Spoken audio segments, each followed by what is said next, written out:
Ladies and gentlemen, welcome one and all to The Late Show. I'm your host, Stephen Colbert. Folks, today, Congress dropped episode 3 of the January 6th committee hearings in prime time, 1 p.m. on a Thursday. Now, there was a bunch of video testimony, a lot of documents, a lot of questions of the 2 live witnesses, and this is what we learned. All the lawyers knew that overturning the election was a crime.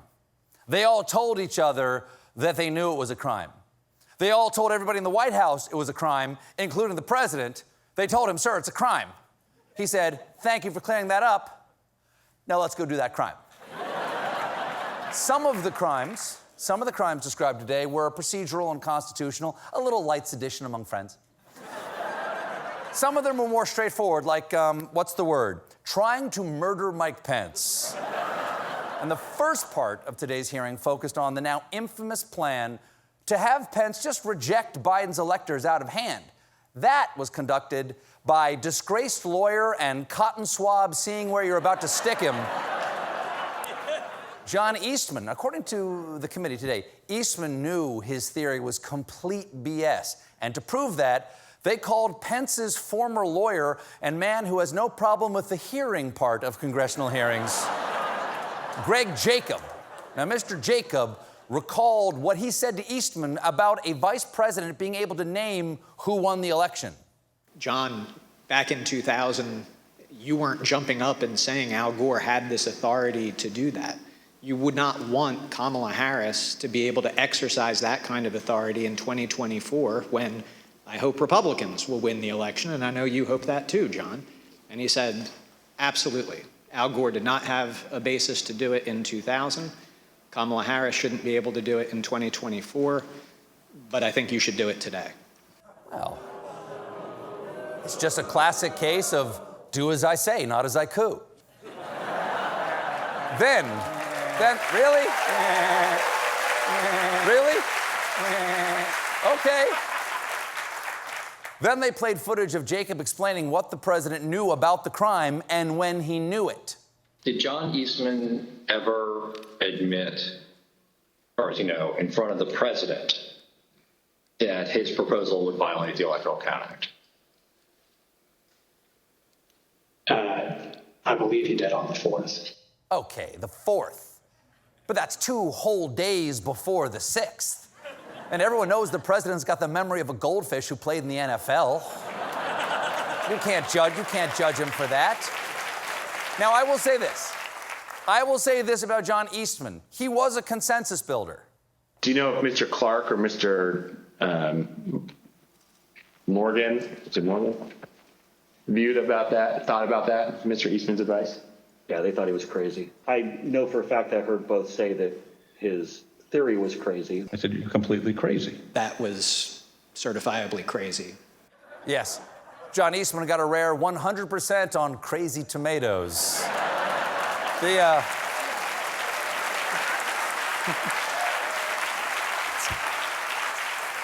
That's how you can tell someone's crazy. They do this. The committee also heard from former federal judge and William Shatner melting on a hot sidewalk, J. Michael Luttig. Judge Luttig is one of the most widely respected conservative legal scholars in the country, and today he laid out the stakes of this attempted coup.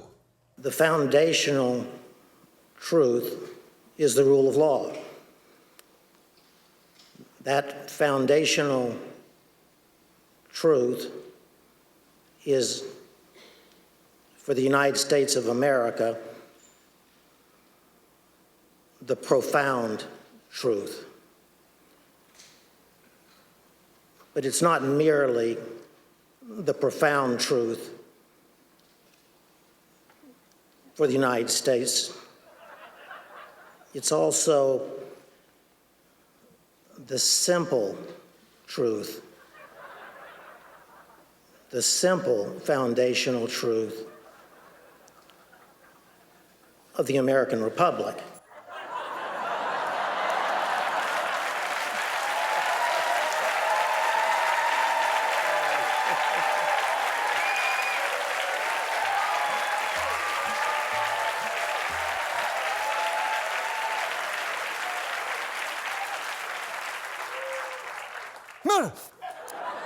Is anyone in jail yet? No? Okay.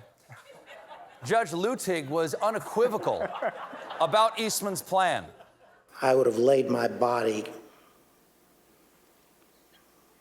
across the road before I would have let the vice president overturn the 2020 election on the basis of that historical precedent.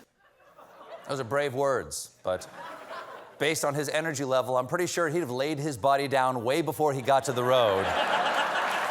Like, just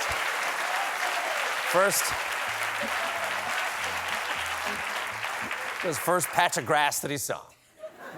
Then the committee moved on to the second part of their argument that despite Pence's refusal to go along with the plot, the former president kept pushing pressure on him. People in the Oval Office on January 6th recalled a tense phone call between the former president and his VP. At some point, it started off as a calmer tone and everything, and then became heated. The conversation was pretty heated. I remember hearing the word wimp. Either he called him a wimp. I don't remember if he said, "You are a wimp, you'll be a wimp." Wimp is the word I remember. Yes, and this is true. I'm being told that the Late Show audio-video squad has used cutting-edge computer technology to recreate the conversation between the former president and Mike Pence. At one point... Sure, there you go. Nostalgia. At one point, Ivanka's former chief of staff described the salty language the former president used. Did Ms. Trump share with you any more details about what had happened, or any details about what had happened in the Oval Office that morning? The word that she relayed to that the president called the vice president, I apologize for being impolite, but do you remember what she said her father called him?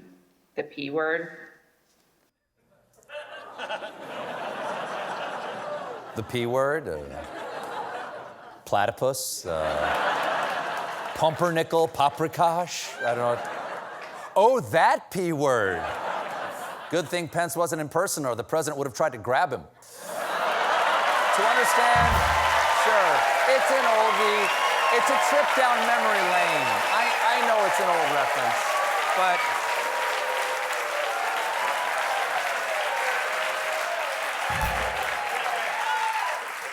To understand just how much danger the former president put his vice president in, the committee showed some dramatic footage of the crowd on January 6th.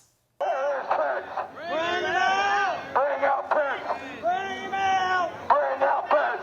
Bring him out! Bring out Pence! Now, Mike Pence obviously couldn't respond to that. He is staunchly against anyone coming out. Now, even though, sure, bring him out. Even though the president knew the rioters were in the building howling for Pence's blood, he still put out another tweet that further inflamed the mob, who shortly thereafter got very, very close to catching the vice president. Vice President Pence and his team ultimately were led to a secure location where they stayed for the next 4.5 hours, barely missing rioters a few feet away. Approximately 40 feet. That's all there was. 40 feet between the vice president and the mob.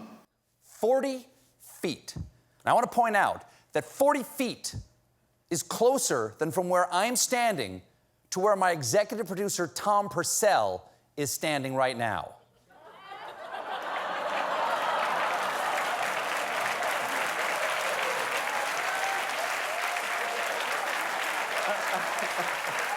What?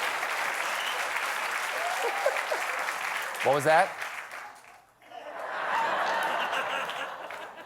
Today we learned that when the dust settled, Eastman knew just how screwed he was.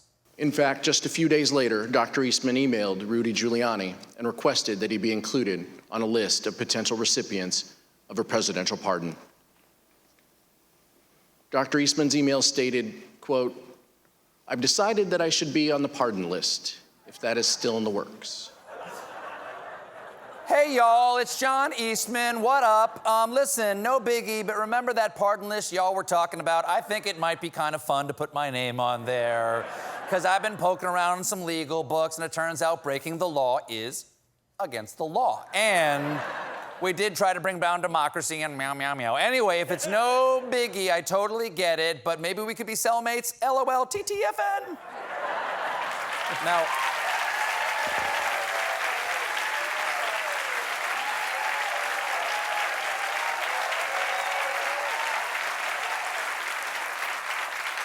but here's the thing, Eastman did not get his pardon, so he's not taking any chances. To just about every question asked by the committee when he was called in, he gave the same answer. I assert my Fifth Amendment right against being compelled to be a witness against myself. Fifth. Got it. Quick follow-up. On a scale of 1 to 5, fifth being the absolute worst, where would you fall? Fifth. Got it. Okay, right. One more, if you don't mind, sir. A couple more follow-up questions. What's the best Fast and Furious movie? Fifth. Fast 5, a classic. Finally, sir, what size bottle of bourbon do you drink at night to forget your central role in the darkest day in our capital's history? Fifth. Cheers.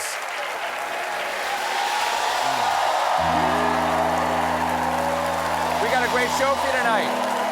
My guest is Tom Hanks. When we come back, I call a family meeting with America. Get down here, young man.